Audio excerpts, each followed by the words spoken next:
Hey guys, played a three-stone game recently that I thought had a lot of interesting things, including me losing it. So let's have a look. Some of the things, ideas he had wrong, and some of the ideas I had wrong. Here we go. I did my normal take the corner. Okay, regular Joseki on both sides. Let's look at this a little bit.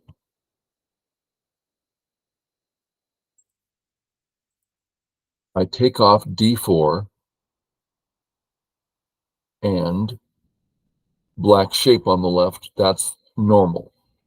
Notice there's lots of holes in it, right? I mean, any of the triangles are free moves for white. So black shape is thinner, but A was able to go further. Here's the one we're used to seeing, much stronger. Not that it's points, but a stronger shape. And more than that, we tend to see this one nowadays more than the others because black is saying, I'm not looking for those points.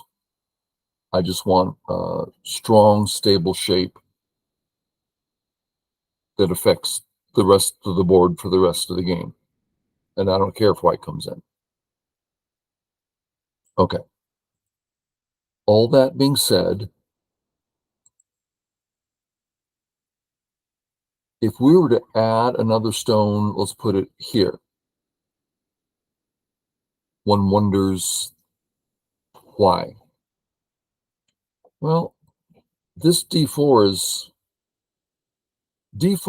kind of wants C9 over at C10. Now, this relationship, the A-B, the 1-2 relationship is efficient. In the game, it's a little inefficient. So there's lots of ideas how to make the left efficient.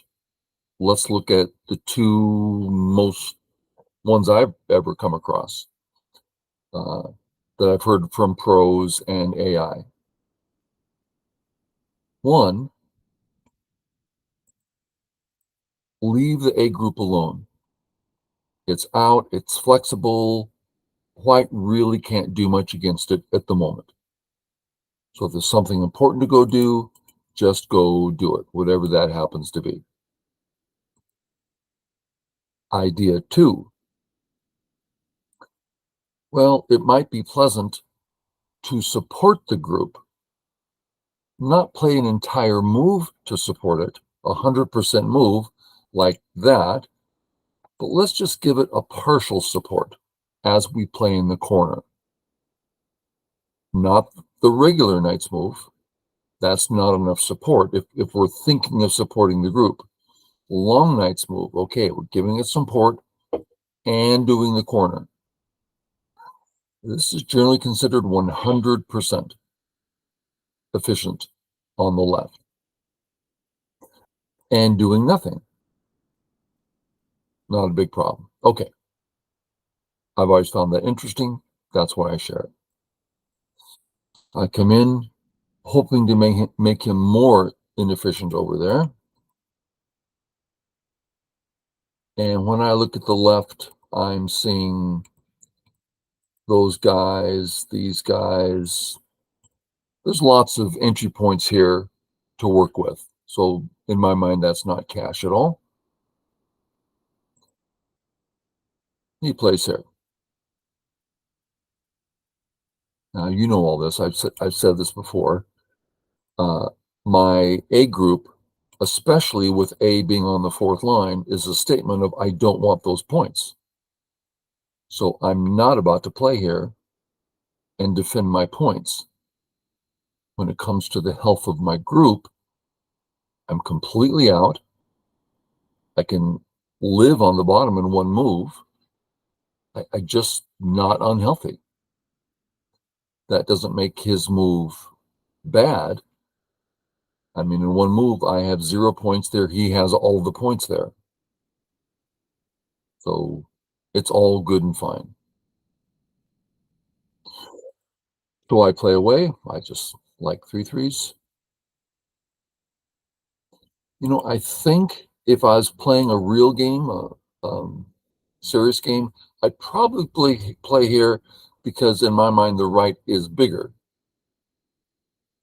But I've been trying to understand this move more and more. So I just keep playing it. The thing that bothers me is notice white becoming flat on top. Well, as true as that is, and like I said, in a serious game, I don't think I'd play this way. It's not yet over-concentrated. So I should probably play here. But this is the move I play all the time. And he played in a manner that I think he played perfect here. So there's two ideas. Make the exchange and play away. Or something I've seen rarely that I think it really fits here. Play again. Well, his turn is Sente. I don't like it. So white really wants to play again and then ignore. So in the position we just saw, their turn was Sente. Now it's not. So the turn is less powerful, doing less things, and his wall is better than it was before. So it's a good Joseki in this situation. It's very nice. Okay, I hit the 3/3.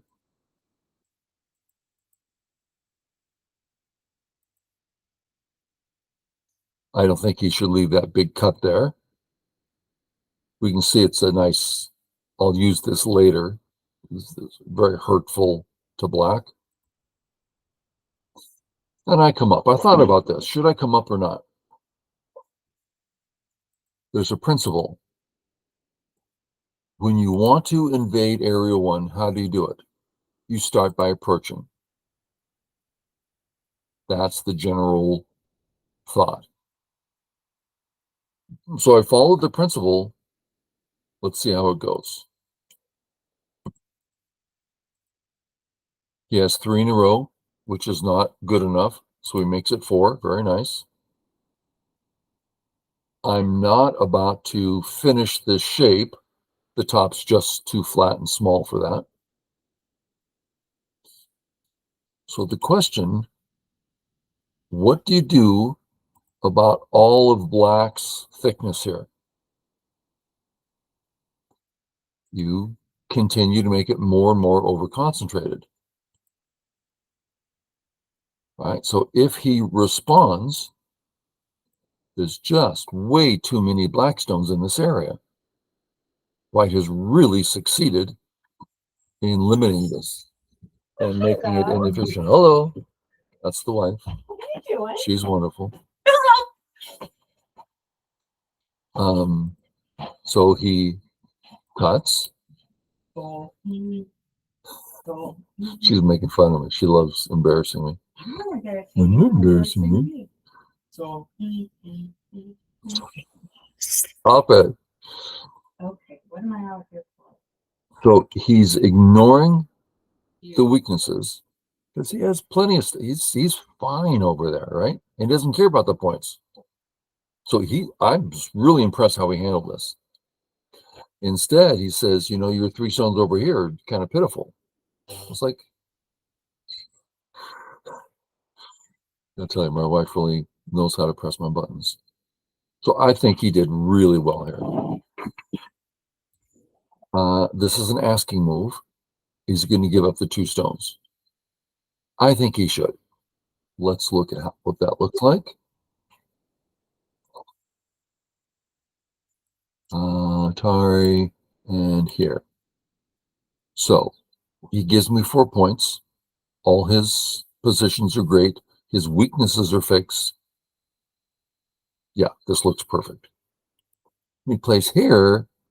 I didn't play here, but let's take a look. He has weaknesses everywhere, awkward groups. So this isn't great, but I did it this way. I don't see how he can resist this. So he needs to do something. And now he's really over concentrated. Okay. Here, I don't want to capture the stone and he gets everything else. Yeah, I don't think so. So instead, I'm thinking if I give up those 3 stones, he's even more over concentrated, and I have a Panuki into his actual biggest area. Oh, that huge right bottom black area gone. Now the downside, his A area, absolute cash. Yeah, but he spent so many moves to get not that many points. So I think it's went well for White. Black played a lot of great things, but didn't finish it up well. He comes out. I can't fight with those stones, right? If I try to run, where am I going? I'm going to be chased for the next rest of the game. No, thank you. Okay, so give those up. At the right time, I'd love to save them because those A stones are a target. But at the moment, he's ahead in the fight, so I can't do that. So I start this. If he strengthens his group, hey, I'm a nice, strong group. Great. I'm happy to get the entire bottom. I'm very happy about that.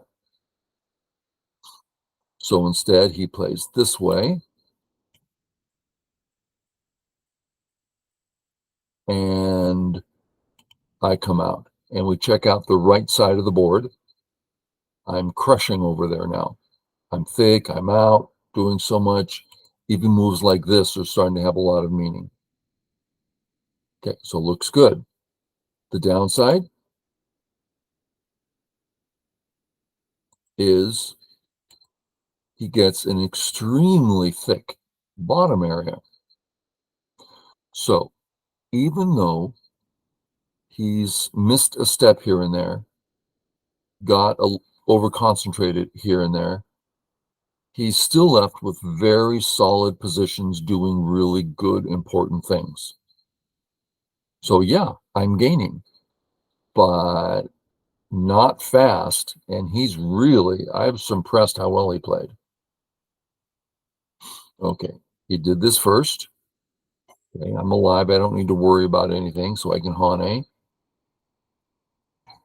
And then I thought, I'm really looking forward to this.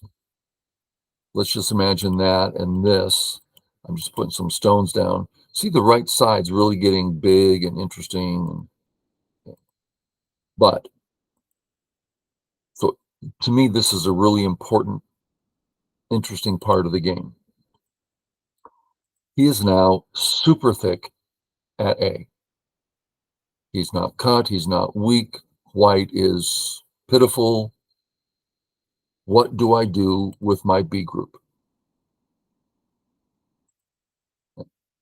I can run.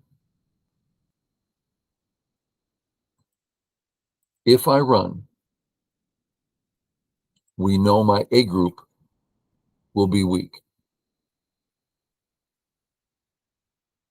I'm trying to put this succinctly. Let's imagine black, white, black.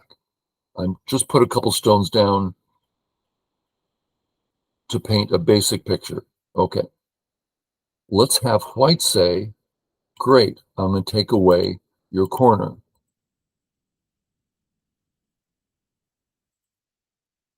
When white lives with A, it makes black much thicker in the attack towards B, and black has scenting. The point being that if I commit to my B group, I can't go in the corner. Okay, now let's go back to the beginning of that, which is here. I cannot play A, I cannot play C if I want my B group to survive. Okay, next question. Do I want my B group to survive? No. Eyes are super hard. I'm in a total sea of black stones. What a burden. No, please take them. I'm going to live in the corner. Corner is very big. He does this, boom, boom. This is, notice, this is really good of him. I'm making a statement. Hey, buddy, I'm going to connect under at A, and I'm going to be, your points are gone. I'm alive. And he says, go right ahead. I believe in my move. I'm going to live. I'm going to attack. There's lots I'm going to do. And I'm like, I agree with you. He's a Q player. Q players don't think that way, but he is. I was really impressed. I do the fighting thing. I come out. I'm so happy to be in the center. Okay. He's about to cut me, right? At A. As he's bothering the whole B area. So C's a really good move. Okay. This, my move is claiming, A can connect to that now. If you cut at B, I'll Atari and live anyway. So I'm saying, go ahead and cut. I'm fine for the moment. My turn's a very valuable move. Comes out. Okay, I don't have Mii anymore. Time to fix my cut. Hopefully in Sente.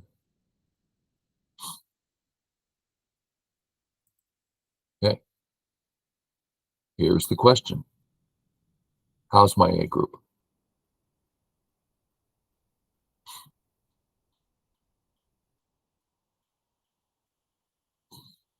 Is that a real eye I have? Yeah. Am I out? Not so much. Can I get a second eye? Ooh. What's the answer to that?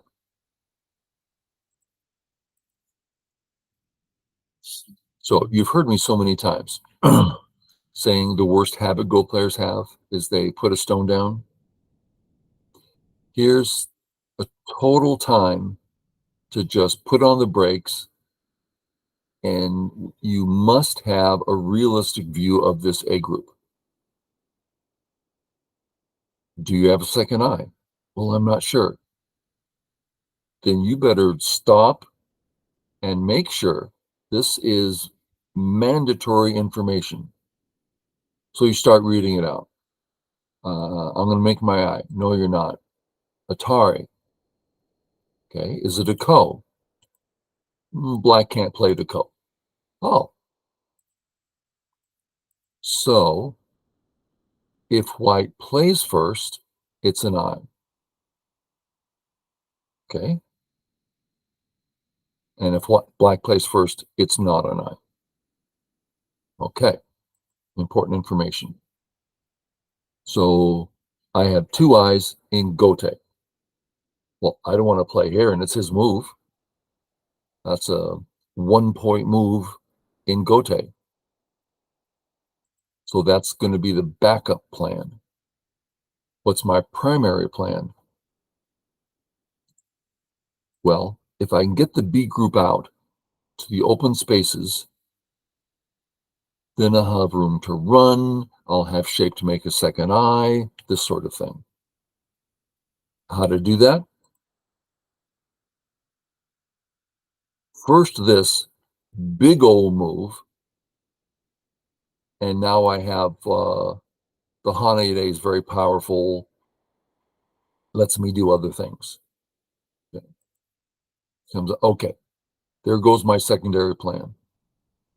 I need to come up with a new secondary plan.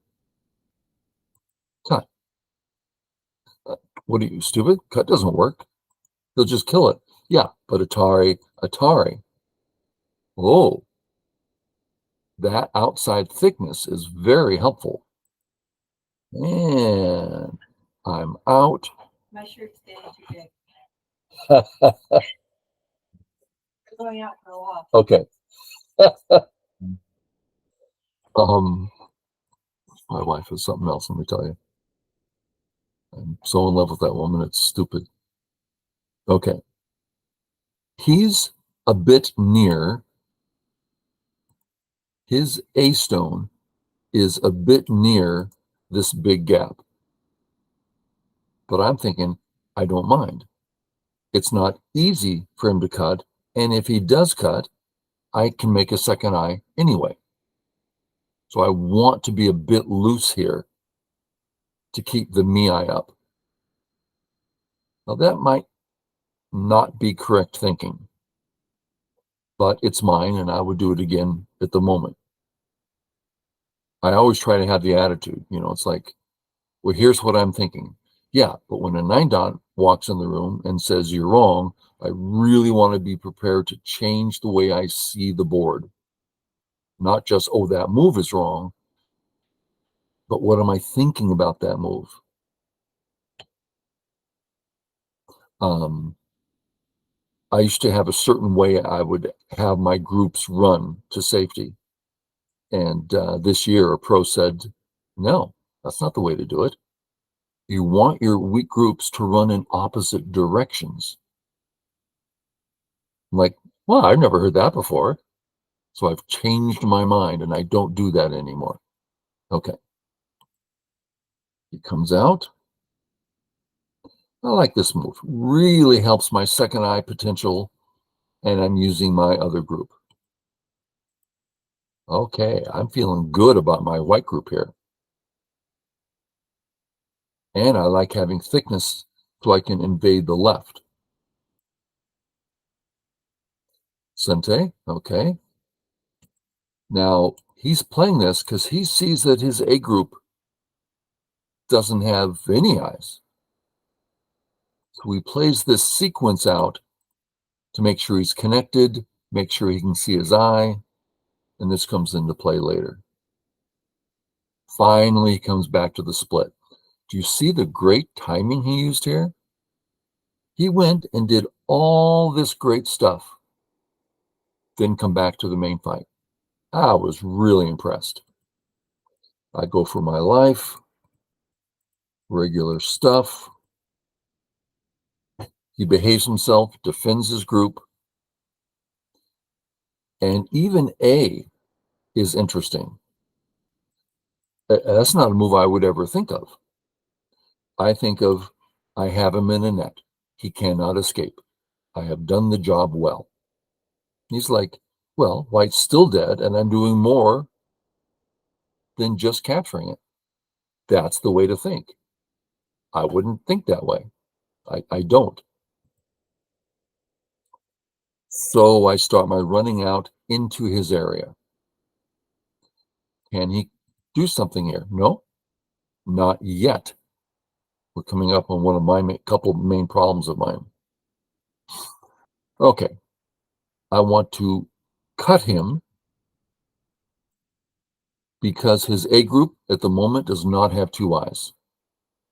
So if I cut him, that's meaningful. So I did the cut, and I'm using my A stone. That's why I chose this path. Cut, connect. It worked. Do you see what I used up my own liberties. He can Atari, I can't say. It simply did not cross my mind. If I had simply played this way, it's fine. Now he'd have to come back and live, and I get an extra move. But I don't know about you. It's like I was so embarrassed. Oh my God, I didn't see that. Boom, boom. I'm so happy. he knows he's got that backup, so he says, great, I'm going to do this first, get you all messed with, then I'll come back here. So now I'm behind. Not just a little. I mean, I don't know, 20, 15, 20 behind. So I'm thinking I'll get my A stones out, kill the B group, or at least do the chasing and see what happens. No problem. Kari, connect. Okay, my plan is working. It's a bad plan. Why is it a bad plan? Because my A group has been depending on me. I either have a second eye at B or a second eye at C. But when I start this new battle, this new weak group, uh-oh, there goes my second eye. Now, I only have one option to make a second eye, but I don't have time. Therefore, what do? Well, I'm going to try to kill his center. Now, I do get the opportunity here. I can now play at A and have a real good chance. Okay, so let me restate that. My B group's about to die, right? So, boom. Let's not ask, does this work? Absolutely. Let's just say, of course, this is a great continuation on that front. Well, what if black comes back and says you can't have two eyes? Well, that's when I have possibilities on the left, meaning this move is threatening a lot of things. His A group, I have a future there. My B stones are coming into play. Lots of things are possible. But I did this first. And he got that in, killing the group. Arrgh. Now my only chance is to get aggressive over here. And it got real close, right? Using my dead stones to attack the center. Sente, Sente. Make sure my second eye is in place.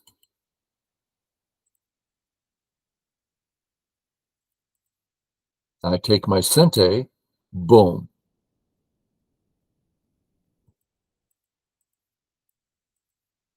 Okay, check it out. Let's look at what just happened.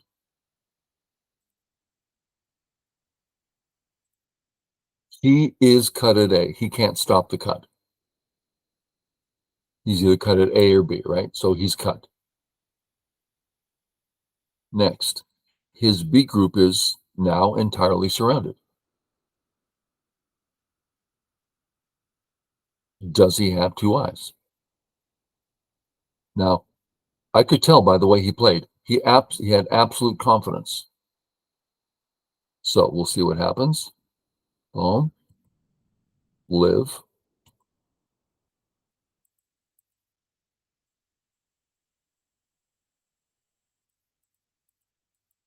Okay, what do I do with my Sente? Atari. Atari.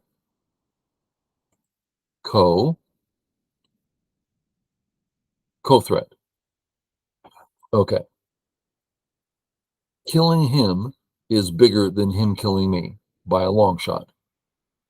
So if I can now kill his group, I have an excellent chance in the game.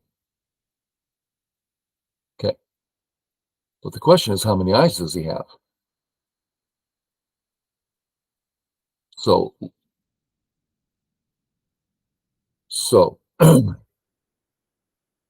If I take his, this takes him down to only one I, but it's co. Okay. Let's say I do a co-threat, Atari. Well, he lives, I make good the co-threat, he kills my whole bottom right group, and it doesn't work for me. So I have to go for the kill now and give him, okay, so I have to fill the co. He makes good, and I'm thinking, have I got it? So let's look at it. A, not an I. B, he cannot make an I there. So where are his I's? C is an I in Gote. He needs a whole move to make that I. And my ko doesn't mean anything. It's not a ko for an I. It's a ko, but not for the I. Okay. So he has C is an I in Gote. D is an I in Gote. So if he makes one I,